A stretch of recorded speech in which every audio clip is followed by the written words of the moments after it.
سورہ توبہ cassette number 58۔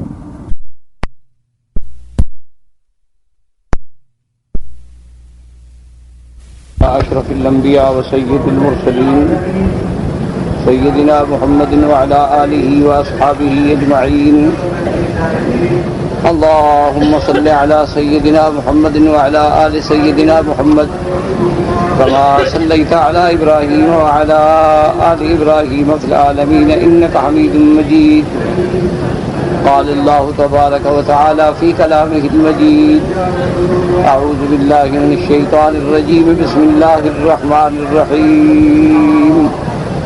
المنافقون والمنافقات بعضهم من بعض يأمرون بالمنكر وينهون عن المعروف ويقبضون أيديهم نسوا الله فنسيهم إن المنافقين هم الفاسقون۔ وعد الله المنافقين والمنافقات والكفار نار جهنم خالدين فيها هي حسبهم ولعنهم الله ولهم عذاب مقيم۔ كالذين من قبلكم كانوا أشد منكم قوة وأكثر أموالا وأولادا فاستمتعوا بخلاقهم فاستمتعتم بخلاقكم كما استمتع الذين من قبلكم بخلاقهم وخذتم كالذي خاضوا أولئك حبطت أعمالهم في الدنيا والآخرة وأولئك هم الخاسرون۔ ألم يأتهم نبأ الذين من قبلهم قوم نوح وعاد وثمود وقوم إبراهيم وأصحاب مدين والمؤتفكات أتتهم رسلهم بالبينات فما كان الله ليظلمهم ولكن كانوا أنفسهم يظلمون۔ سورۃ التوبہ کی ان آیات مبارکہ میں اللہ تبارک و تعالی نے منافقین کے بارے میں اظہار فرمایا ہے۔ جیسا کہ سابقہ آیات میں ہم نے پڑھا ہے کہ حضور اکرم صلی اللہ علیہ وسلم رحمت دو جہاں حبیب کبریا سیدنا محمد مصطفیٰ صلی اللہ علیہ وسلم نے جب غزوہ تبوک کا اعلان فرما دیا تو مومنین اور مخلصین اور اصحاب رسول اکرم صلی اللہ علیہ وسلم کی جماعت جو ہے وہ ہر حال میں تیار ہو گئی۔ منافقین جو تھے انہوں نے پھر بہانے بنائے، حضور صلی اللہ علیہ وسلم کے سامنے آ کے اپنے عذر پیش کیے، حضور صلی اللہ علیہ وسلم سے بہانے بنا کے پیچھے رہنے کی اجازت طلب کی، اور کچھ منافقین وہ بھی تھے جو ساتھ حضور صلی اللہ علیہ وسلم کے چل پڑے۔ لیکن ان منافقین کا بھی یہ عالم تھا کہ جب موقع ملتا اور جب وہ آپس میں اکٹھے ہوتے تو مسلمانوں کے خلاف بڑے عجیب عجیب انداز میں باتیں کرتے اور مسلمانوں کے خلاف مزح کا خیز کہ دیکھو جی اب روم سے فتح کرنے کے لیے چلے ہیں، اور اگر انہوں نے روم کو فتح کر لیا پھر تو جی غضب ہو جائے گا۔ جب ان باتوں کی اطلاع حضور صلی اللہ علیہ وسلم کو ملی، حضور صلی اللہ علیہ وسلم نے منافقین کو بلایا اور آپ نے فرمایا کہ تم لوگوں نے ایسی ایسی باتیں کی ہیں۔ تم نے کہا کہ نہیں یا رسول اللہ صلی اللہ علیہ وسلم، حقیقت بات یہ ہے کہ ہم تو ایسے مذاق میں کہہ رہے تھے کہ سفر میں آدمی اپنے آپ کو خوش رکھنے کے لیے، مطمئن کرنے کے لیے اس قسم کی باتیں کرتا ہے، ہم مذاق کر رہے تھے، کوئی حقیقی بات نہیں۔ اللہ تبارک و تعالیٰ نے ارشاد فرمایا کہ میرے محبوب آپ ان منافقین کو بتاتے ہیں کہ اللہ کے رسول اور اللہ کے احکام سے بھی مذاق ہوتی ہے. اللہ کے رسول کے فرمان، احکام، اوامر، نواہی سے استہزاء کرنا جو ہے وہ تو سب سے بڑا کفر ہے. تم لوگ تو بالکل کفر کر رہے ہو. یہ اللہ کے رسول سے مذاق نہیں ہوتا، بلکہ تم قوم ایسی ہو جو ہمیشہ کفر کرنے والی. اب ان آیات میں اللہ تبارک و تعالیٰ نے منافقین اور مومنین دونوں کا ایک نقشہ کھینچا ہے، کیونکہ جو منافق ہیں ان کا حقیقی علم جو ہے وہ تو اللہ تبارک و تعالیٰ کی ذات کو ہے، کہ دلوں کے بھید جاننے والا اللہ کے سوا کوئی نہیں. حضور صلی اللہ علیہ وسلم کو جو منافقین کے بارے میں کچھ علم ہوا ہے تو وہ اللہ نے عطا فرمایا. تو ان آیات مبارکہ میں اللہ تبارک و تعالیٰ نے جو اب آیات ہم آج کے درس میں پڑھ رہے ہیں، اس میں اللہ نے منافقین کا ایک نقشہ کھینچا. جب سارے قرآن مقدس میں آپ پڑھیں گے انشاءاللہ تو اللہ تبارک و تعالیٰ نے مومنون کی بھی صفتیں بیان فرمائی ہیں، منافقون کی بھی صفتیں بیان فرمائی ہیں، اور کافرین کی بھی صفتیں بیان فرمائی ہیں. اور ان صفتوں کو سامنے رکھنے کے بعد، ان اوصاف کو سامنے رکھنے کے بعد آدمی تجزیہ کرتا ہے کہ ہم کس جماعت سے تعلق رکھتے ہیں.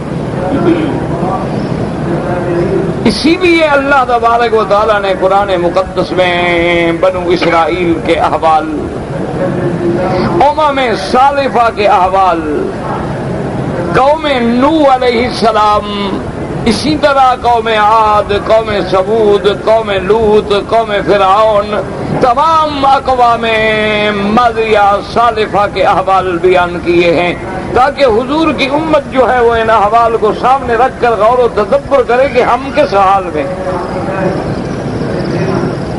ورنہ جو قومیں بیت گئی ہیں اب ان کے ذکر کرنے کا کیا فائدہ تھا. قوم نوح اپنے زمانے میں تھی، غرق ہو گئی. فرعون اور اس کا لشکر جو ہے وہ دریا برد ہو گیا. قوم عاد اور قوم ثمود کو اللہ تبارک و تعالیٰ نے دنیا میں عذاب بھیج کے مٹا ڈالا. لیکن ان اقوام کے ذکر کرنے کا مقصد کیا ہوتا ہے کہ مسلمان عبرت پکڑیں.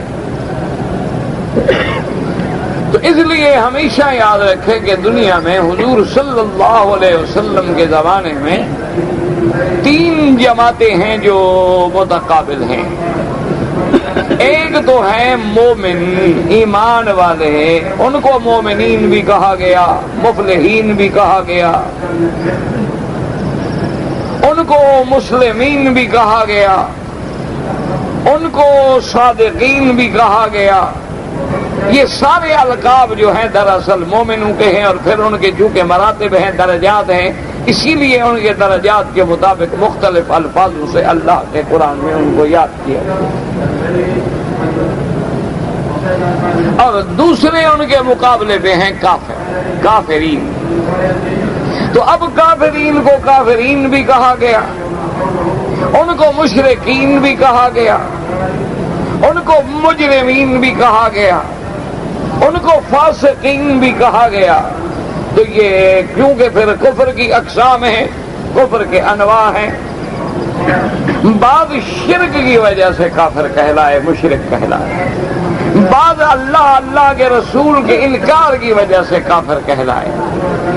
بعض نے اللہ کو تو مانا لیکن صفات کا انکار کر دیا. بعض نے اللہ کو مانا لیکن انبیاء کا انکار کر دیا. بعض نے اپنے وقت کے نبی کو ماننے کا دعویٰ کیا لیکن ہمارے آقا سرکار دو عالم صلی اللہ علیہ وسلم کا انکار کر دیا. ان کو اللہ نے کافرین کے زمرے میں شمار کیا. تو اس لیے آپ بات کو سمجھا کریں. کبھی آپ قرآن میں پڑھیں گے لفظ آئے گا مومنین، کبھی آپ قرآن میں پڑھیں گے تو لفظ آئے گا مسلمین، کبھی آپ قرآن مقدس کو پڑھیں گے تو لفظ آئے گا محسنین، کبھی آپ قرآن پاک میں پڑھیں گے تو لفظ آئے گا صادقین، اسی طرح ان کے مقابلے پہ کبھی پڑھیں گے تو کافرین، کبھی آئے گا مشرکین، کبھی آئے گا مجرمین، کبھی آئے گا فاسقین۔ آپ موٹی بات سمجھیں کہ ایک طرف ایمان ہے اور دوسری طرف کفر۔ اور مومن کی تعریف جو ہے ویسے جو اس کے اندر تقسیم ہے، جیسے کہ حدیث رسول عربی صلی اللہ علیہ وسلم میں آیا کہ اسلام کا معنی کیا ہے، ایمان کا معنی کیا ہے اور احسان کا معنی کیا ہے،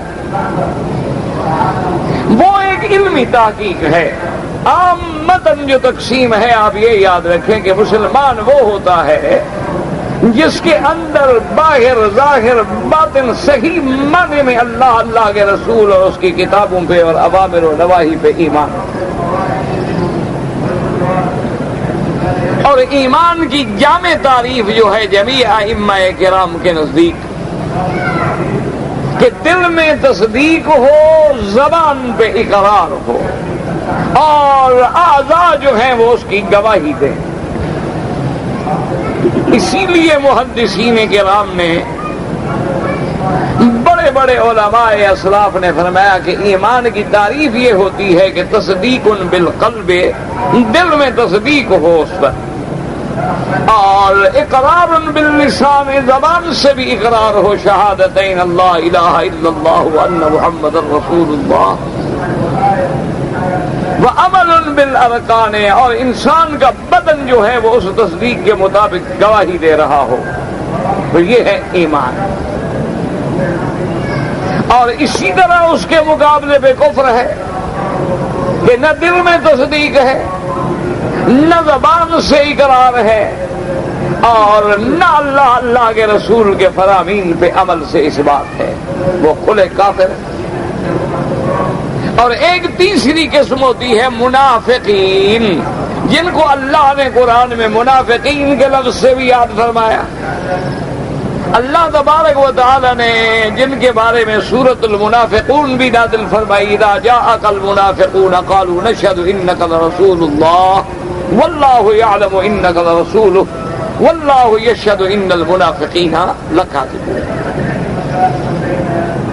منافقون کا کیا معنی ہے؟ یاد رکھیں کہ جو ظاہر میں اسلام، یعنی ظاہر میں کلمہ پڑھتے ہیں، نماز پڑھتے ہیں، اور مسلمانوں سے جب ملتے ہیں تو بالکل ایمان کے دعوے کرتے ہیں، اذا لقوا الذین آمنوا قالوا آمنا، اور جب مسلمانوں کو ہٹ کے واپس آتے ہیں اپنے سرداروں کے پاس، اپنے وڈیروں کے پاس، تو کہتے ہیں کہ کمال کی بات ہے، ہم تو آپ کے ساتھ ہیں، مسلمانوں کو تو ہم دھوکہ دے رہے ہیں۔ وَإِذَا خَلَوْا إِلَىٰ شَيَاطِينِهِمْ قَالُوا إِنَّا مَعَكُمْ، جب وہ اپنے شیاطین کے پاس جاتے ہیں تو ان کو تسلی دلاتے ہیں کہ ہم تمہارے ساتھ ہیں۔ انما نحن مستہزئون، مسلمانوں کے ساتھ تو ہم ٹھٹھا اور مخول کر رہے ہیں۔ ان باتوں کو سامنے رکھیں، یہ منافق جو ہیں یہ کافر ہیں، اور یہ اعتقادی منافق ہیں، یعنی اعتقاد میں یہ ہے کہ ظاہر کچھ ہے اور اندر کچھ ہے، اور سب سے بڑے دشمن اسلام جو ہیں وہ یہی منافق، سب سے زیادہ اسلام کو نقصان والے دینے والے جو ہیں وہ یہی منافق ہیں۔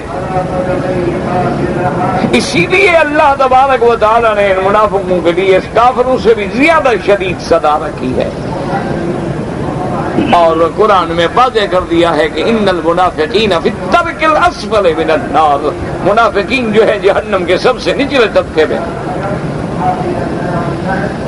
اب یہ تین جماعتیں آپ دیکھ لیں، مسلمان اور اس کے مقابلے میں کافر، اور درمیان میں جو چھپے ہوئے ہیں وہ کون؟ منافق۔ اب جو منافقین ہیں اعتقادی، ان کے بارے میں میرے آقا کے زمانے میں، محبوب خدا کے زمانے میں، رحمت دو عالم سیدنا محمد الرسول اللہ صلی اللہ علیہ وسلم کے زمانے میں تو پتہ چل جاتا تھا کہ اللہ تبارک و تعالی اپنے نبی کو ان کے نام بھی بتلا دیا۔ اسی لیے بعض روایات میں یہ بات موجود ہے کہ مدینہ منورہ میں حضور کے زمانے میں تقریباً منافقوں میں سے 300 مرد تھے اور 170 عورتیں تھیں. یہ لوگ نفاق پہ تھے.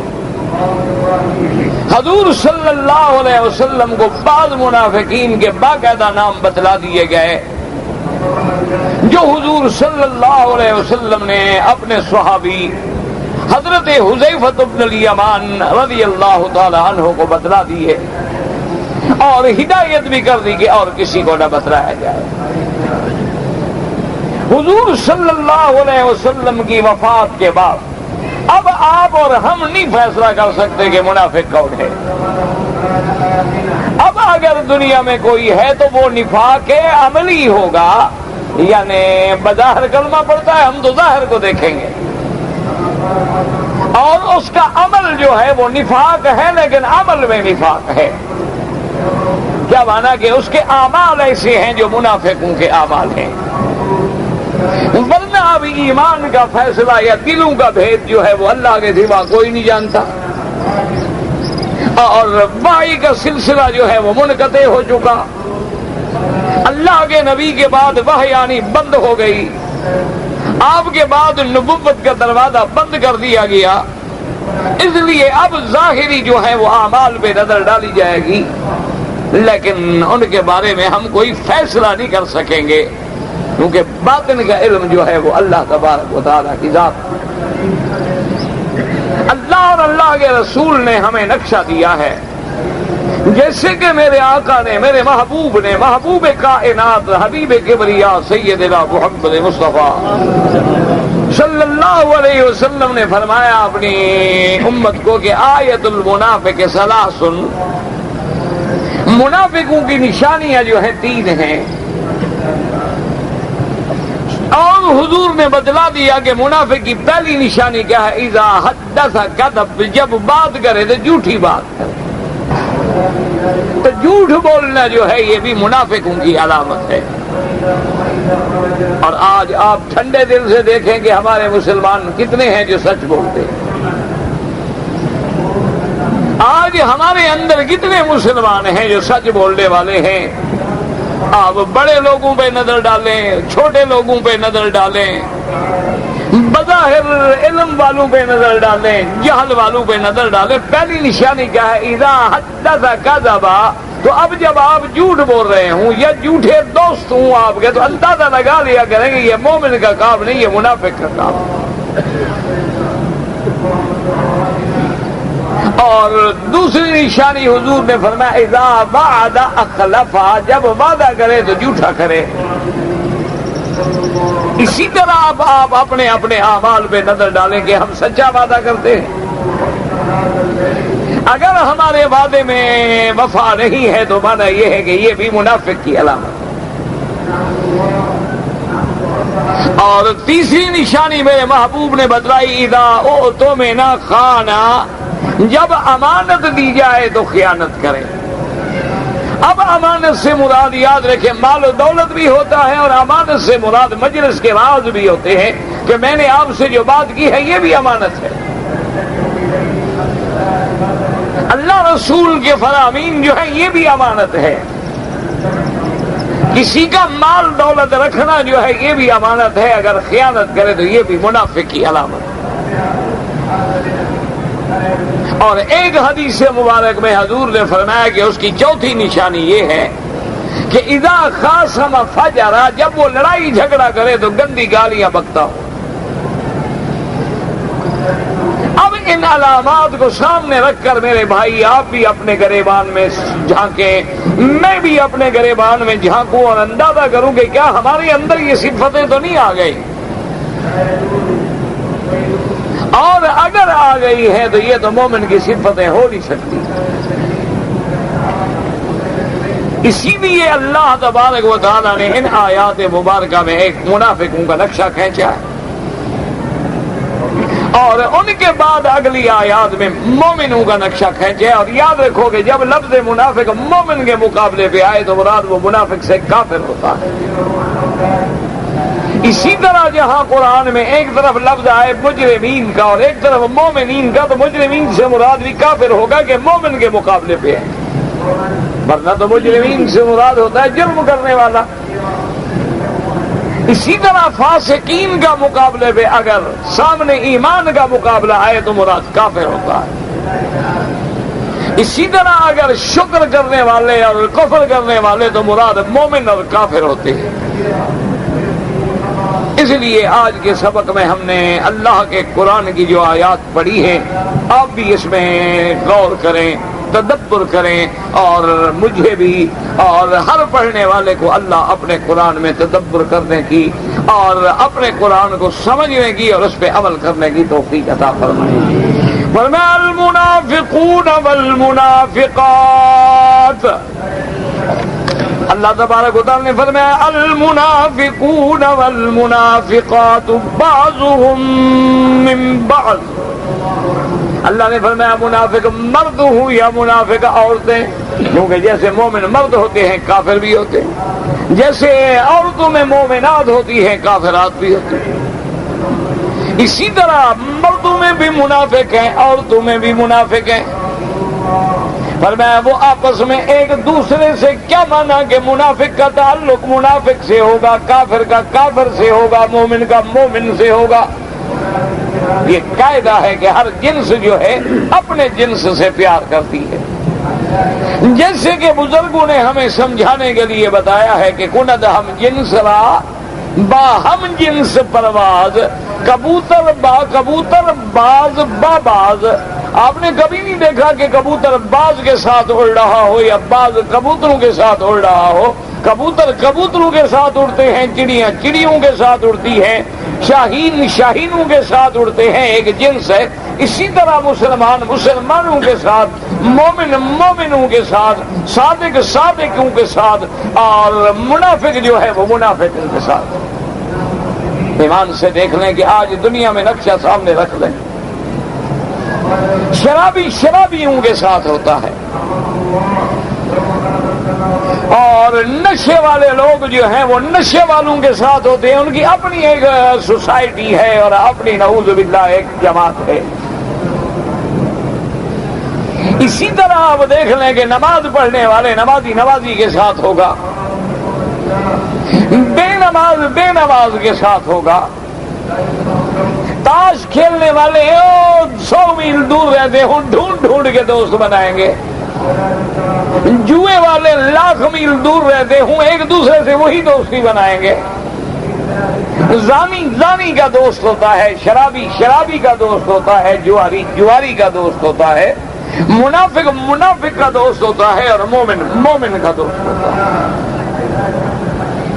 اسی لیے ایک حدیث مبارک میں آتا ہے کہ میرے آقا نے فرمایا کہ اگر ہم نے پتہ کرنا ہو کہ یہ بندہ کیسا ہے تو اب دل کے راز تو اللہ جانتا ہے، لیکن حضور نے فرمایا کہ اس کے دوستوں کو دیکھ لو کہ وہ کیسے لوگوں کو دوست بناتا ہے۔ اگر اس کے دوست نمازی ہیں، اگر اس کے دوست دیندار ہیں، اگر اس کے دوست جو ہیں قرآن والے ہیں، نیک ہیں، صالح ہیں، تو سمجھ لو یہ بھی اچھا آدمی ہے۔ اور اگر ان کے دوست جو ہیں وہ مخالف دین محمد مصطفیٰ ہیں، دہریہ ہیں، بے دین ہیں، منکر ہیں، سمجھ لو کہ یہ کون ہے۔ اسی لیے فرمایا کہ منافق جو ہیں وہ تو ایک دوسرے کے بھائی ہیں، بعضهم من بعض، اور اس کے بعد فرمایا کہ ان کی صفت کیا ہے، کیا کرتے ہیں، کیا کہتے ہیں، کیا دکھلاتی ہیں۔ فرمایا یأمرون بالمنکر وینہون عن المعروف ویقبضون ایدیہم۔ اللہ نے فرمایا منافقوں کی عادت کیا ہے کہ برائی کا حکم کرتے ہیں۔ یاد رکھو منکر کا معنی ہوتا ہے ہر وہ کام جو برا ہے۔ یأمرون بالمنکر وینہون عن المعروف، اور بھلائی کے کاموں سے روکنے والے ہیں، برائی کا حکم کرنے والے۔ وَيَقْبِضُونَ أَيْدِيَهُمْ، اپنے ہاتھوں کو بند کرنے والے۔ کیا مانا؟ اللہ کے راستے میں خرچ نہیں کرتے،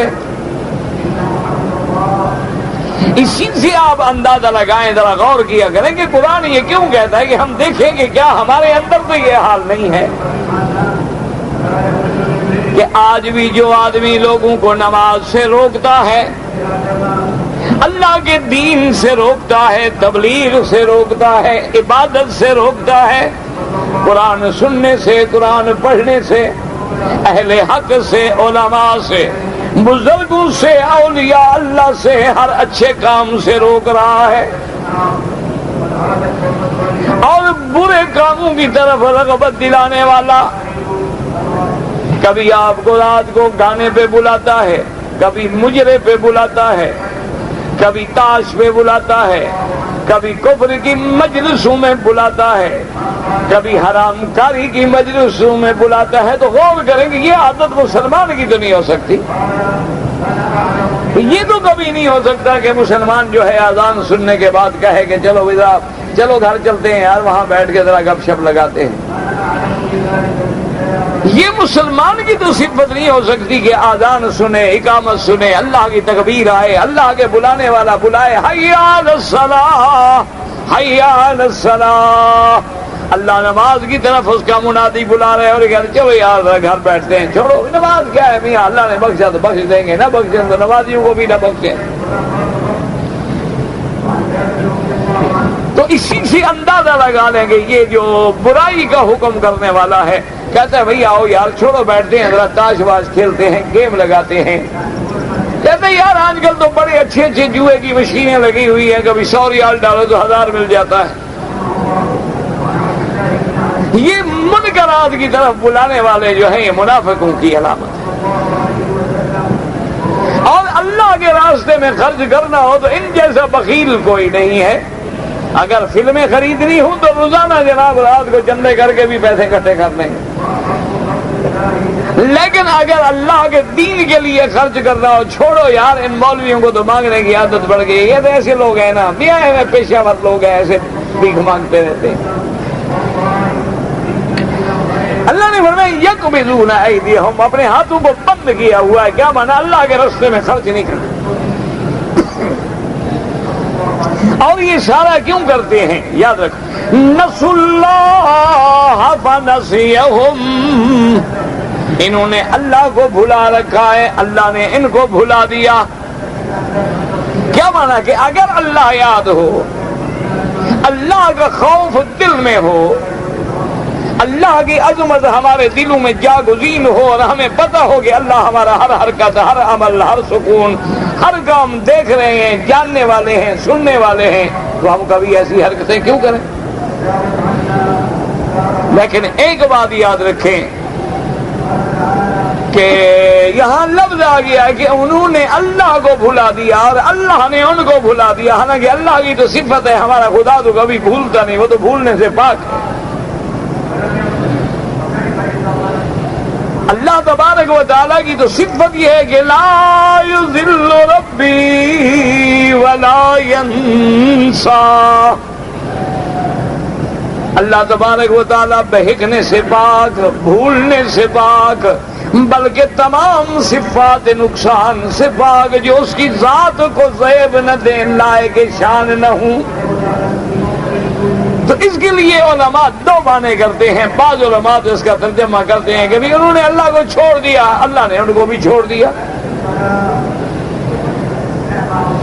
تو وہ معنی لیتے ہیں اس وقت طریقہ، جیسے آپ کہتے ہیں نا، مثلاً آپ کسی سے پوچھتے ہیں کہ بھائی وہ ذرا قلم تو دینا، او جی میں تو چھوڑ آیا، بھول گیا لینا، بھول گیا مانا کیا چھوڑ آیا۔ تو بعض علماء اس کا یہی معنی دیتے ہیں کہ بھول جانے کا معنی یہ ہے، وہ کہتے ہیں ورنہ کون سا بندہ ہے جس کو اللہ کا پتہ نہ ہو، لیکن جب اس کا معنی نہیں، اس کے حکم پہ نہیں چل رکھتے، انہوں نے اللہ کو چھوڑ دیا، اللہ نے ان کو چھوڑ دیا۔ اور بعض علماء فرماتے ہیں کہ نہ، اللہ کی جتنی صفتیں بھی قرآن میں آئی ہیں، یاد رکھ لو، اللہ کی جتنی صفتیں قرآن میں ہیں یا فرمان رسول عربی صلی اللہ علیہ وسلم میں ہیں، مومن کا کام یہ ہے کہ ان تمام صفات پہ بغیر کسی تعویل، تشبیہ اور تکییف کے ہمارا ایمان، کیونکہ اگر ہم ان صفتوں کا انکار کریں گے تو پھر بھی تو کافر ہو گئے کہ اللہ نے فرمایا میری صفتیں ہیں، اور اگر ہم ان صفتوں کی بلا وجہ تعویل کریں گے تب بھی اللہ کے راستے سے ہٹ جائیں گے۔ تو اس لیے علماء نے فرمایا ہے کہ جہاں ایسے لفظ آ جائیں پر ہمارا ایمان ہے جیسے اس کی شان کو زیبا ہے، فرق صرف یہ ہے کہ ایسے لفظ جو ہیں، ایسی صفتیں جو ہیں ہمیشہ مقابلے کے لیے آتی ہیں۔ کیا مانا وَيَمْكُرُونَ وَيَمْكُرُ اللَّهُ واللہ خیر الماکرین، اللہ نے فرمایا وہ تدبیریں کرتے ہیں، اللہ بھی تدبیر کرتے ہیں، اور اللہ سب سے بہتر تدبیر کرنے والے ہیں۔ تو جب ان کے مکر کے مقابلے پہ مکر نے آ کے کافروں کے مکر کو ختم کر دیا تو یہ صفت شان بن گئی۔ اس لیے ان کے نسیان کے مقابلے میں جب اللہ کے ساتھ صفت لگی تو ان کو اللہ نے ہمیشہ کے لیے ختم کر دیا۔ تو اس لیے جب ایسی صفتیں آئیں گی جیسے یخادعون اللہ وہو خادعہم، جیسے اللہ نے فرمایا انہم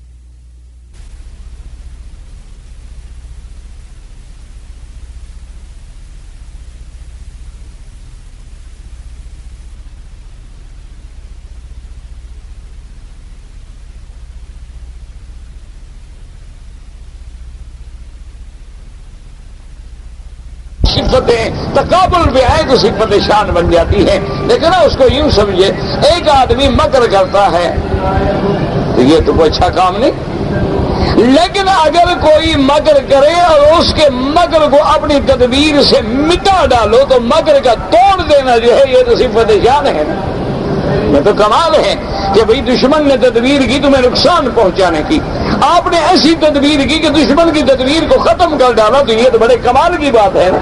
اللہ تبارک و تعالیٰ متصف صفات کمال سے ہیں، صفات جمال و جلال سے ہیں، اور اللہ کی ذات جو ہے منزہ ہے صفات نقصان سے۔ اس لیے ہمیشہ یاد رکھیں جب بھی ایسے لفظ آئیں گے تو مقابلے پہ آئیں گے کہ انہوں نے بھی تدبیر کی، مکر کیا، اور اللہ نے بھی تدبیر کی، ان کی تدبیر اللہ کے مقابلے پہ کیا ہے۔ اس لیے ہمیشہ جہاں یہ صفات آئیں اللہ کی، مومن کا کام یہ ہے اور مسلمان کا کام یہ ہے اپنی طرف سے بھی ہم صفتیں نہیں بڑھا سکتے، اپنی طرف سے ہم صفتیں گھٹا بھی نہیں سکتے، اور ہم صفتوں میں بلا وجہ تعویل و تعطیل بھی نہیں کر سکتے، بلکہ اللہ کی صفتوں پہ ایمان ہے کما یلیق بشانہ تبارک و تعالی۔ اور اگر کوئی ایسی آیت مبارک بھی آ جائے یا اللہ کی ایسی صفات کا ذکر بھی آ جائے کہ جہاں ہمارا عقل کام نہ کرے تو وہاں بھی ہم اعتراف کریں گے کہ یا اللہ ہمارا ایمان ہے لیکن گو ہمارا عقل رسائی نہ کر سکے، لیکن جو صفتیں تیری ذات کے لیے ہیں ہمارا ان پہ ایمان ہے۔ تو اللہ نے قرآن پاک میں فرمایا کہ منافقین نے جب اللہ کے حکم توڑ ڈالے، انہوں نے اللہ کو بھلایا، اللہ نے ان کو بھلا دیا، اور آگے فرمایا ان المنافقین هم الفاسقون، اللہ نے فرمایا میرا مدنی تاکید یہ منافق جو ہیں یہی حد سے نکلنے والے، اللہ کے احکام کو توڑنے والے ہیں۔ اچھا جب یہ حد سے نکلنے والے ہیں، اللہ کے احکام کو توڑنے والے ہیں، تو پھر کیا؟ وعد اللہ المنافقین والمنافقات والکفار نار جہنم خالدین فیہا۔ یاد رکھو ایک ہوتا ہے لفظ وعد، وعدہ، ایک ہوتا ہے لفظ وعید، دونوں کا معنی تو وعدہ ہے، لیکن وعد کا معنی خیر میں استعمال ہوتا ہے کسی کے ساتھ، جیسے اللہ نے جنت کا وعدہ کیا، اللہ نے نعمت کا وعدہ کیا، اللہ نے انعام کا وعدہ کیا، اور جہاں عذاب کی بات ہو وہاں لفظ وعید ہوتا ہے۔ لیکن کبھی کبھی لفظ وعدہ کا استعمال ہوتا ہے کہ جیسے وہ مومنوں کے ساتھ ٹھٹھے کرتے تھے، مذاق کرتے تھے، اللہ نے بھی وہ لفظ استعمال فرمایا جو ہوتا تو خیر کے لیے ہے لیکن ان کے لیے بطور سزا ہے، جیسے اللہ نے دوسرے مقام میں فرمایا فَبَشِّرْهُم بِعَذَابٍ أَلِيمٍ، اللہ نے فرمایا میرا مدنی محبوب ان کافروں کو خوشخبری دے دو۔ خوشخبری تو نہیں ہے نا عذاب کی، جہنم کی خوشخبری تھوڑی ہوتی ہے، لیکن وہ بھی تو مسلمانوں سے ایسی باتیں کرتے تھے نا، اس لیے اللہ نے ان کی سزا کے لیے وہی لفظ کہا۔ جیسے آج کل دیکھو نا دنیا میں کہ بادشاہ کبھی کسی پہ ناراض ہو جائیں تو ان کو کہا اچھا ٹھیک ہے بھائی خوش ہو جاؤ ہم تمہارا انتظام کرتے ہیں، مانا یہ ہوتا ہے تمہیں سزا دیں گے، تو یہ بھی ایک سزا ہے۔ اس لیے فرمایا وعد اللہ المنافقین والمنافقات، اللہ کا وعدہ ہے یعنی وعید والا منافق مردوں کے لیے، عورتوں کے لیے، کافروں کے لیے وہ وعدہ کیا ہے؟ نار جہنم خالدین فیہا، جہنم کی آگ جس میں ہمیشہ رہیں گے۔ اللہ نے بھی ان کے لیے فیصلہ کر دیا ہے، اور اللہ کا یہ وعدہ ہے اور خدا کا بھی وعدہ خلاف کرنا تو منافق کی صفت ہے، اللہ تو ہر صفت نقصان سے پاک ہے، لہذا ان کے لیے فیصلہ ہے۔ اور یاد رکھیں کہ اصل سزا جزا دنیا نہیں آخرت ہے، دنیا میں چاہیں تو عذاب دے دیں، نہ چاہیں تو نہ دیں۔ اس لیے فرمایا کہ نار جہنم، اور پھر وہ نار جہنم جو ہے اس میں یہ ہمیشہ رہیں گے۔ قاعدہ ہے کہ کافر، مشرک یا عقیدے کا منافق جس کی موت کفر پہ آئے، شرک پہ آئے، نفاق کے عقیدے پہ آئے، وہ ہمیشہ کے لیے جہنمی ہے، وہ کبھی جہنم سے نہیں نکلے گا۔ اور اس کے بعد میرے مالک نے فرمایا ہی حسبہم ولعنہم اللہ، یہ جہنم کی آگ جو ہے ان کو کافی ہے اور ان پہ اللہ کی لعنت ہے۔ وَلَهُمْ عَذَابٌ مُقِيمٌ، اور ان منافقوں کے لیے عذاب ہے ہمیشگی والا، کبھی ختم نہیں ہوگا۔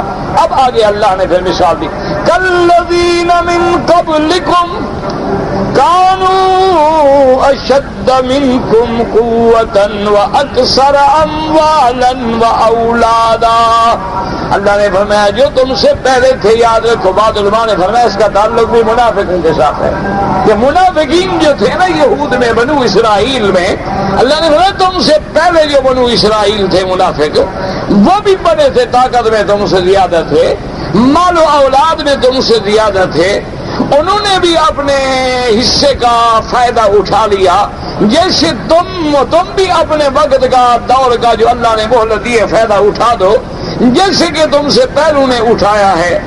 لیکن خود اور تم بھی اسی طرح باطل میں پڑ گئے جیسے وہ پڑے تھے، اور ان لوگوں کے اعمال بھی دنیا و آخرت میں برباد ہو گئے، اور وہی ہے دروٹے والے۔ اللہ نے فرمایا کہ یہ منافقین جو ہے ان سے پہلے جو گزرے ہیں وہ بھی منافقین تھے۔ اور بعض علماء نے فرمایا اللہ نے مسلمانوں کو تنبیہ کی ہے کہ ایمان والوں ڈرو، تم سے پہلے جو لوگ گزرے ہیں، جو امتیں گزری ہیں، ان میں بھی منافق تھے، اگر تم بھی وہی کام کرو گے تو تمہارا انجام بھی خراب ہوگا۔ جیسے کہ میرے محبوب نے فرمایا صلی اللہ علیہ وسلم، آپ نے فرمایا کہ میری امت کا بھی یہ حال ہوگا، لَتَتَّبِعُنَّ سُنَنَ مَن قَبْلَكُمْ، تم لوگ بھی پہلی امتوں کے طریقے پہ چلو گے۔ صحابہ نے پوچھا کیا مانا یا رسول اللہ، ہم یہود و نصارہ کے طریقے پہ، اور کس کے؟ بلکہ حضور نے فرمایا کہ یاد رکھو اگر پہلی امتوں میں کچھ لوگ ایک گوہ کے بل میں گھس گئے، یعنی ایک ہوتی ہے نا، ایک جانور ہوتا ہے اور وہ زمین میں سوراخ میں گھس جاتا ہے، اگر وہ اس میں گھس گئے تو تم بھی اسی میں گھسے ہوئے۔ کیا مانا؟ یعنی جیسے انہوں نے گناہ کیے ہیں جیسے پہلی امتوں نے جرم کیے ہیں، جیسے پہلی امتوں نے جھوٹ بولے، جیسے پہلی امتوں نے زنا کیا، شرابیں پی، لواطت کی، لڑکوں سے بدفعلیاں کی ہیں، ماؤں سے زنا کیا ہے، انبیاء کو جھٹلایا ہے، انبیاء کی تکذیب کی ہے، دین کا مذاق اڑایا ہے، تم بھی وہی کرو گے۔ اس لیے اللہ نے فرمایا تنبیہ کی کہ مسلمانوں کو بتلا دے۔ اس لیے حضور نے فرمایا اپنی امت کو کہ خبردار، وہ وقت آئے گا جب تم بھی وہی ایمان سے کہیں۔ آج مسلمان ہے، کلمہ پڑھنے والا ہے، شراب پیتا ہے، کلمہ پڑھنے والا ہے، حلال و حرام کی کوئی تمیز نہیں ہے۔ کتنے مسلمان ہیں ایمان سے کہیں یہ جو فاسٹ فوڈ ہوتے ہیں، یا یہ دنیا میں آج کل جتنی نئی دکانیں کھلی ہیں، اور کہیں پیزا ہے اور کہیں برگر ہیں اور کہیں یہ بروسٹ ہیں اور کہیں کیا بلائے ہیں، پتہ ہے کیا ہے، کہاں سے آ رہا ہے، کیا چیز ہے، کوئی تحقیق ہے، کسی کو پتہ ہے؟ ہر آدمی یہ سمجھتا ہے کہ دیکھو جی جو 10 ریال دیے ایک وقت کا 1 منٹ میں کھانا کھایا چلا گیا، بڑا آسان کام ہے۔ جتنی دنیا میں آپ دیکھ لیں کہ چیز ہے، یہ جبن ہے اور یہ مونگ پھلی کے گھی ہیں، ویجیٹیبل سبزیوں سے نکالے ہوئے مکھن ہیں، ان سے نکالے ہوئے آئل ہیں، یہ حقیقت ہے، پتہ ہے ان میں اور کیا کیا چیزیں ملی ہوئی ہیں؟ کبھی مسلمان نے سوچا ہے؟ آپ نے دیکھا ہے اور رات دن اخبار میں پڑھ رہے ہیں کہ بیٹے نے باپ کو قتل کر دیا، بیٹے نے ماں کو قتل کر دیا۔ آپ اپنے آنکھوں سے پڑھ رہے ہیں کہ خاندان کے بڑے نے اپنے سارے خاندان کو قتل کر دیا۔ آپ رات دن اخباروں میں پڑھ رہے ہیں، اللہ معاف کرے کہ منشیات پہ کتنے جھگڑے ہو گئے، شراب پہ کتنے جھگڑے ہو گئے۔ آپ پڑھ رہے ہیں کہ مسلمان نماز پڑھ رہا ہے اور وہ آدمی فائرنگ کر رہا ہے۔ آپ دیکھ رہے ہیں کہ دین کے نام پہ، اسلام کے نام پہ، مذہب کے نام پہ کتنی آپس میں لڑائیاں ہیں اور جنگیں ہیں۔ یہ سارا کیا ہے جو پہلے تھا؟ اس لیے اللہ کے نبی نے سارا اللہ کے احکام کے مطابق اپنی امت کو جگہ دیا کہ اللہ کا حکم ہے خیال کرو، تم بھی انہی چیزوں میں پڑ گئے، وہ خود تم کلذی خاضو، تم بھی ان چیزوں میں پڑ گئے جیسے وہ پڑ گئے۔ اور یہ بھی دیکھ لو، اولئک حبطت اعمالهم فی الدنیا والآخرہ وَأُولَئِكَ هُمُ الْخَاسِرُونَ۔ اللہ نے فرمایا ان لوگوں کے اعمال دنیا آخرت میں برباد ہو گیا، روحی تروٹے والے تھے۔ اب پھر اللہ ہمیں جگاتے ہیں، جھنجھوڑتے ہیں۔ اللہ کا قرآن جگانے کے لیے آیا ہے، اللہ کا قرآن ہمیں بیدار کرنے کے لیے آیا ہے۔ اللہ کا قرآن اس لیے نہیں آیا کہ ہم جھوٹی قسمیں کھائیں، اللہ کا قرآن اس لیے نہیں آیا کہ ہم چومنے کے بعد اونچے مقام پہ رکھ دیں، اللہ کا قرآن اس لیے نہیں آیا کہ ہم پیالوں میں لکھ کے پانی پیتے رہیں۔ اللہ کا قرآن تو ہمیں جگانے آیا ہے، بیدار کرنے آیا ہے، ہمیں ظلمات کفر و بدعت سے نکالنے کے لیے آیا ہے۔ اللہ کا قرآن ہمیں راستہ دکھلانے کے لیے آیا ہے۔ اللہ کا قرآن پورے عالم کی رہبری اور ہدایت کے لیے آیا ہے۔ اللہ کا قرآن پورے عالم کو جہنم سے نجات دلانے کے لیے آیا ہے، لیکن شرط یہ ہے کہ قرآن کو اسی یقین سے پڑھیں۔ فرمایا الم یاتہم نبأ الذین من قبلہم قوم نوح وعاد وثمود وقوم ابراہیم واصحاب مدین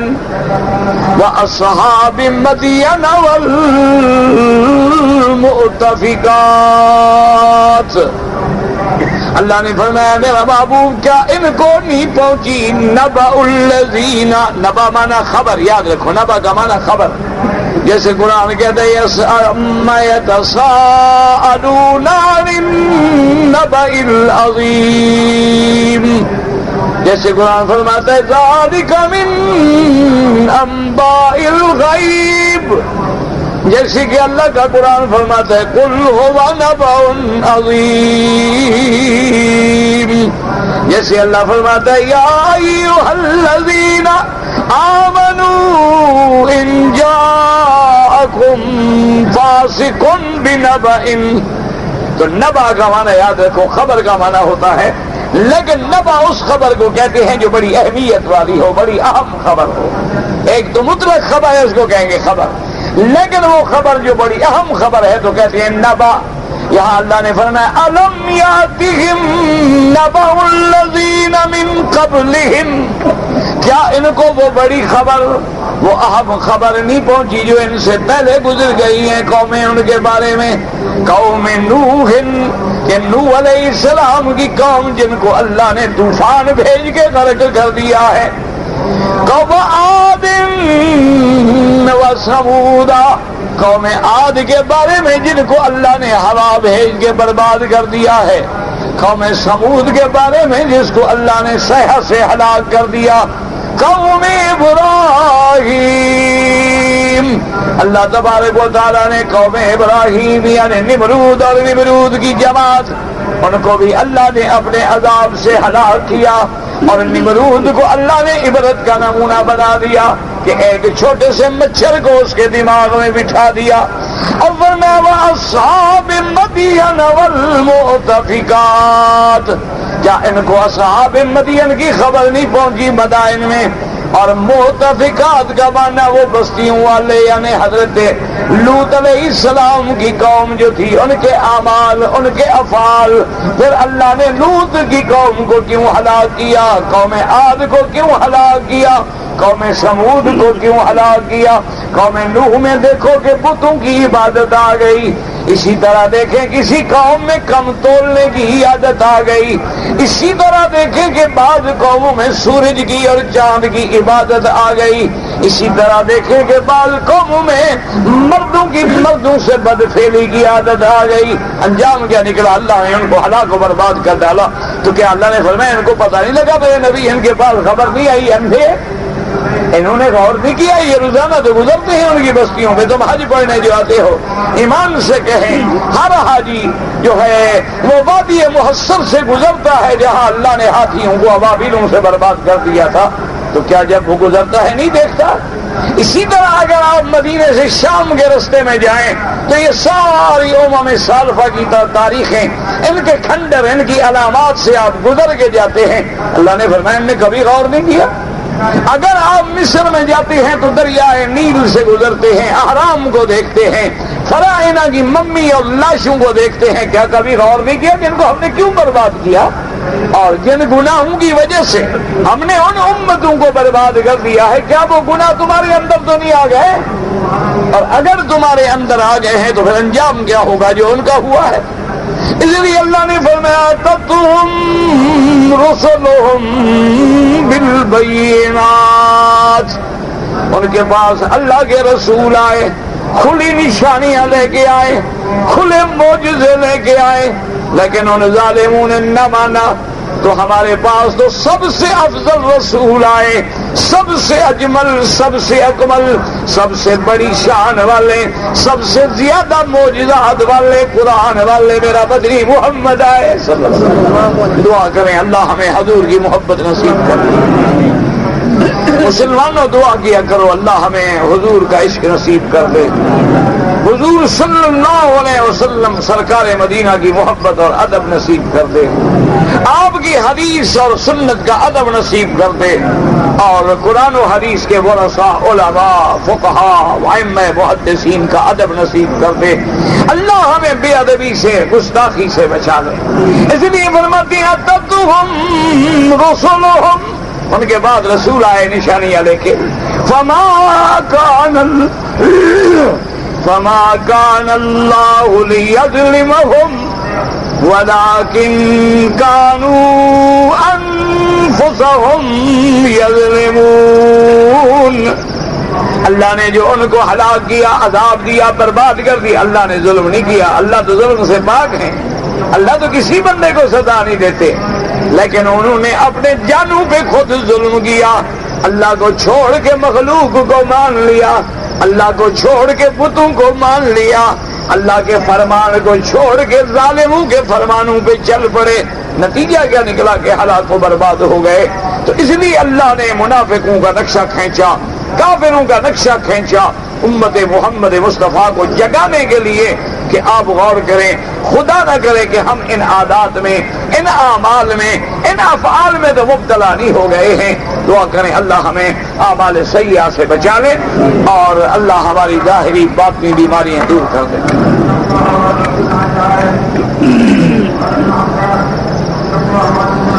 جمعہ کی نماز کے بعد عورتیں بیٹھ کے صلاۃ و سلام پڑھتی ہیں۔ میرا بھائی یہ بدعات ہیں، بات کو سمجھا کریں۔ اللہ کے نبی پہ درود بھیجنا تو اللہ کے قرآن کا حکم ہے، اللہ نے خود حکم دیا ہے کہ ایمان والوں میرے نبی پہ درود و سلام بھیجا کرو۔ لیکن جو طریقے ہم لوگوں نے اپنا لیے ہیں کہ جمعہ کے بعد کھڑے ہو گئے، ہاتھ باندھ لیے، صلاۃ و سلام شروع کر دیا، یا گھروں میں عورتیں بیٹھ گئیں اور میلاد کی مجلس پڑھ رہی ہیں اور صلاۃ و سلام کی مجلس بنائی ہوئی ہے، یہ طریقے اگر دین ہوتے سب سے پہلے ان طریقوں پہ عمل سیدہ فاطمہ الزہرا کرتی۔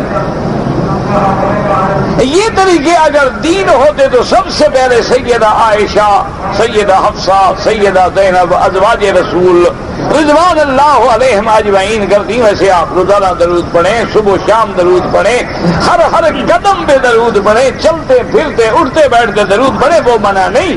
لیکن جو طریقے ہم نے بنا دیے ہیں کہ جی آج درود کی مجلس ہے، آج میلاد کی مجلس ہے، آج 11ویں شریف کی مجلس ہے، آج عرس شریف کی مجلس ہے، یہ ساری چیزیں جو ہیں یہ بدعات ہیں اور دین میں احداث ہیں، ان کا اللہ کے رسول کے دین سے کوئی طریقہ نہیں۔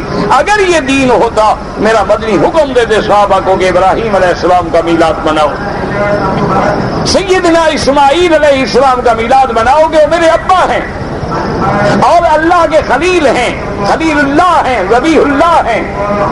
اللہ کے نبی حکم دیتے کہ سب سے پہلے حضرت آدم کا مناؤ، کیونکہ وہ تو ساری مخلوق کے باپ ہیں۔ اس لیے یہ جو طریقے رائج کیے ہیں ہم نے، یہ دین میں بدعات ہیں، ان کا اللہ کے رسول کے قرآن میں کوئی حکم نہیں۔ آپ نے محبت ہے درود پڑھنا ہے، روزانہ پڑھو۔ اگر کوئی عورتیں صلاۃ التسبیح سیکھتی ہیں کوئی حرج نہیں، صلاۃ التسبیح پڑھنے کے بارے میں ایک ضعیف حدیث میں روایت ہے، بہرحال نماز پڑھیں اس میں انشاءاللہ کوئی حرج نہیں۔ عورتیں اگر ہفتے میں ایک دن مقرر کر کے صلاۃ تسبیح پڑھیں یہ ثابت نہیں ہے، جب کسی کا مرضی آئے پڑھیں، اور نفل علیحدہ علیحدہ پڑھی جاتی ہے، اس کے لیے دن مقرر کر کے اکٹھے کرنے کی کوئی ضرورت نہیں ہوتی۔ وہ تو عبادت ایسی ہے جس کو کوئی نہ دیکھے، تو یہ تو دکھلانے والی بات ہو گئی، یہ تو باقاعدہ پراپگنڈا مہم ہو گئی نا۔ نفل کا تو معنی ہی یہ ہوتا ہے کہ وہ صرف بندے اور اللہ کے درمیان میں ہو۔ کاتب بھائی جو ہیں حضور کے صحابہ حضرت عمر ہیں، حضرت علی ہیں، حضرت معاویہ ہیں اور بھی حضرت زید ہیں، عدد کتنا ہے اللہ عالم۔ حدیث قدسی کا معنی وہ یہ ہوتا ہے کہ اللہ کی طرف سے حضور کے دل میں بات ڈالی گئی کہ اللہ فرماتے ہیں۔ مسجد میں اگر فرض نماز ہو رہی ہو تو جنات بھی پیچھے نماز پڑھتے ہیں اس امام کے، تو آپ کبھی مل کے پوچھ لیں ان سے۔ مجھے تو ملتے نہیں، جنات ملتے تو میں پوچھ کے آپ کو بتا دیتا۔ آپ پہلے انسانوں کی فکر کریں، جنوں کا آپ کو کیا فکر ہو گیا ہے۔ بہرحال مومن جن ہیں اللہ کے، وہ بھی پڑھتے ہیں نماز، ہمیں نظر نہیں آتے، کیونکہ قرآن کہتا ہے کہ وہ ہمیں دیکھ سکتے ہیں، ہم ان کو نہیں دیکھ سکتے۔ اگر عام سڑک بنانی ہے، کوئی حمام بنانے ہیں، صدقہ واجبہ، زکوٰۃ کے پیسے نہیں لگا سکتے، عام خیرات کے پیسے لگا دیں۔ اگر فرض نماز میں یہ آیت ہم پڑھیں، یا ایھا الذین آمنوا صلوا علیہ وسلموا تسلیما، تو درود شریف نہیں پڑھیں گے، کیونکہ نماز اللہ کی عبادت ہے اور اس میں ہم ایک لفظ بھی نہیں پڑھا سکتے جو اللہ کے رسول کا حکم نہ ہو۔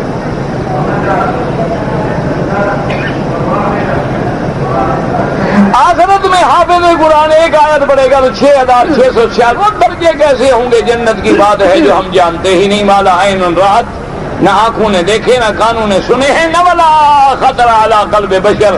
حضور نے فرمایا وہ تو درجات، وہ نعمتیں تمہاری عقل میں بھی نہیں آ سکتی، ہم کیا بات کریں؟ جو حدیث کے لفظ ہیں آمنا۔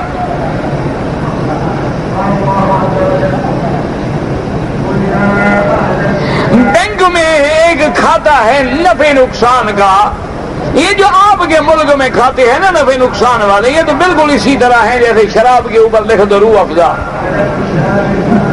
تو وہ روح افزا نہیں بن جاتی، بالکل جھوٹ ہے۔ نہ وہ نظام مزاربت ہے، نہ وہ نظام مشارکت ہے، نہ نظام مرابحت ہے، وہ تو صرف یہ ہے کہ ہمیں دیں گے 7.5% سود، اور وہ پیسے دے دیتے ہیں اکٹھے کر کے کروڑوں کے حساب سے بڑے بینکوں کو، ان سے لیں گے 14% سود، 14 لے کے 7.5 ہمیں دے دیں گے، باقی خود کھا جائیں گے۔ یہ تو خالص سودی کاروبار ہے۔ اگر کوئی بینک نفع نقصان پہ کام کرتا ہے، اس کا طریقہ یہ ہوتا ہے، مثلا سمجھیں کہ آج کل جو ہے بڑے کام نہ ہوں تو چھوٹے کاموں میں آدمی کما نہیں سکتا، تو اب جب ہم سب لوگوں نے 2-2 4-4 کروڑ ملایا تو 2 ارب بن گئے، تو اس 2 ارب کو بینک جو ہے کسی بڑے کام میں لگا دیتا ہے۔ مثلا کوئی ٹھیکہ لے لیا، اس نے کوئی ہوٹل بنا دیا، اس نے کوئی 200 گاڑیاں لے کے کرائے پہ ڈال دی، تو وہ بینک ہمیں بتائے کہ ہم نے یہ پیسے کہاں لگائے ہیں، اور سال میں پھر جو نفع نقصان آئے وہ اپنے کھاتے داروں میں تقسیم کرے، وہ حلال ہے۔ کبھی نفع بڑھ جائے گا، کبھی کم ہو جائے گا، کبھی نقصان بھی آ جائے گا۔ یہ جو ہمارے یہاں تو لفظ ہوتے ہیں، صرف حقیقت نہیں ہوتی۔ اگر ہم لوگ 2 سال سے زیادہ ہو گئے بیوی سے دور رہنے سے، کوئی بات نہیں، نہ نکاح ٹوٹتا ہے، چاہے 10 سال بھی دور رہو، لیکن حکم شریعت کا یہ ہے کہ کوشش کرو کہ 6 مہینے سے زیادہ دوری نہ ہو، جیسے کہ سیدنا حضرت عمر کا فیصلہ ہے۔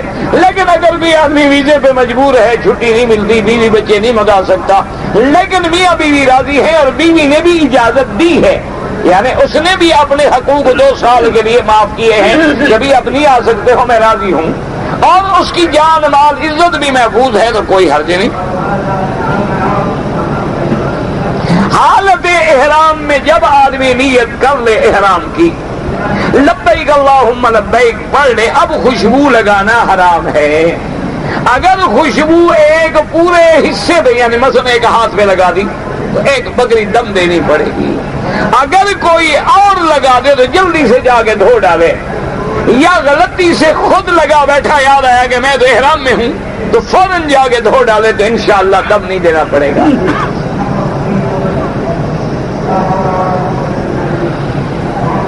کہتا ہے جی اللہ جس سے محبت کرتے ہیں اس کو تھوڑی سی غلطی پہ پکڑ لیتے ہیں، یہ حدیث مبارک ہے کہ اللہ کے جو محبوب بندے ہوتے ہیں ان سے چھوٹی بھی غلطی ہو تو اللہ دنیا میں تھوڑی بہت امتحان دے کے اس کی غلطی کو معاف کرنے کے لیے اور درجات کو بلند کرنے کے لیے امتحان میں ڈال دیتے ہیں۔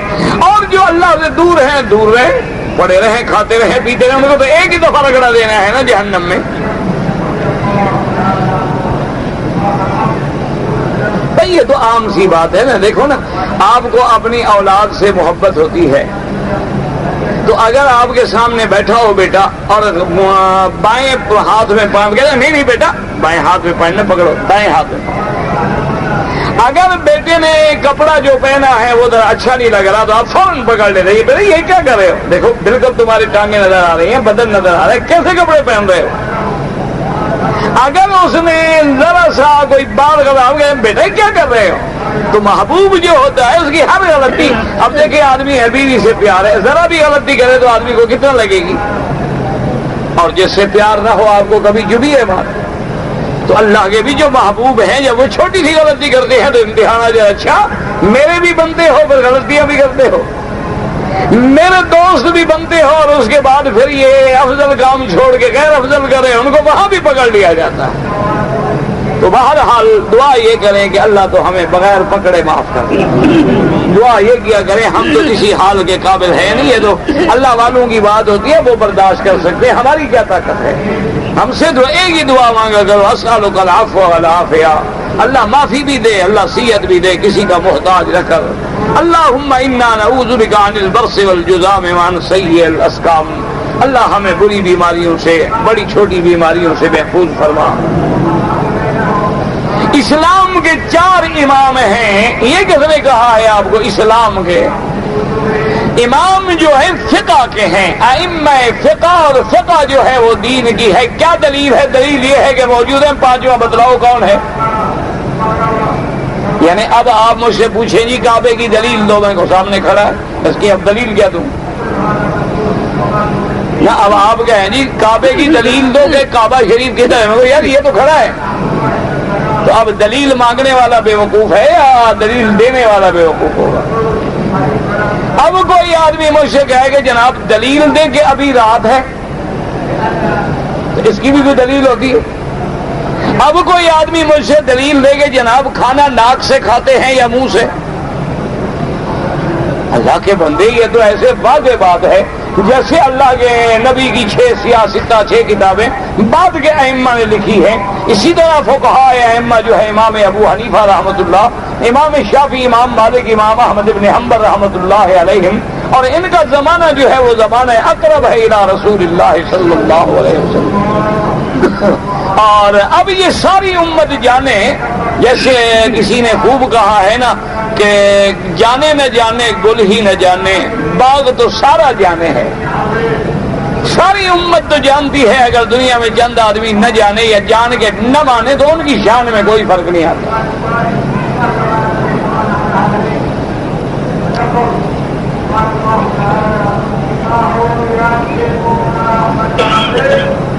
اگر ایک آدمی نے عمرے کا احرام باندھا ہوا تھا اور طواف کرتے ہوئے غلطی سے وہ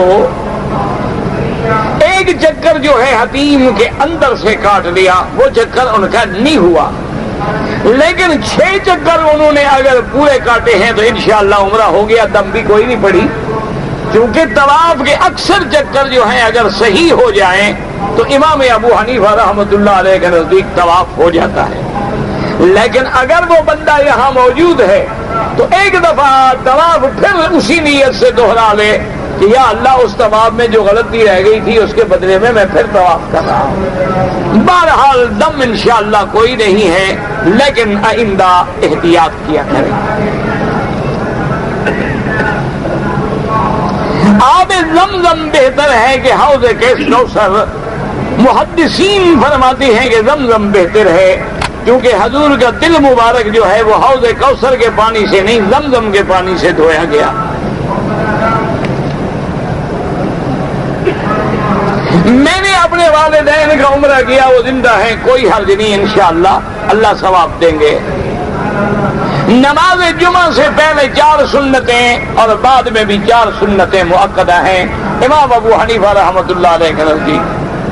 میں نے قضا نمازیں ادا کی ہیں، لیکن فجر کی نماز فرض تو ادا کیا لیکن سنتیں نہیں، کوئی حرج نہیں، سنتوں کی قضا نہیں ہوتی. امام کی تقلید کرنا ضروری ہے ہم جاہلوں کے لیے. فاسألوا اہل الذکر ان کنتم لا تعلمون اہدنا الصراط المستقیم صراط الذین انعمت علیہم. جو لوگ نماز نہیں پڑھتے ہیں وہ امام احمد بن حنبل کے نزدیک کافر ہیں، ان کے باقی اعمال کیا قبول ہوں گے؟ باقی ائمہ کے نزدیک وہ فاسق فاجر ہیں اور ایسا کام کر رہے ہیں جو انہیں کفر تک لے جائے گا، لیکن باقی عمل قبول ہیں.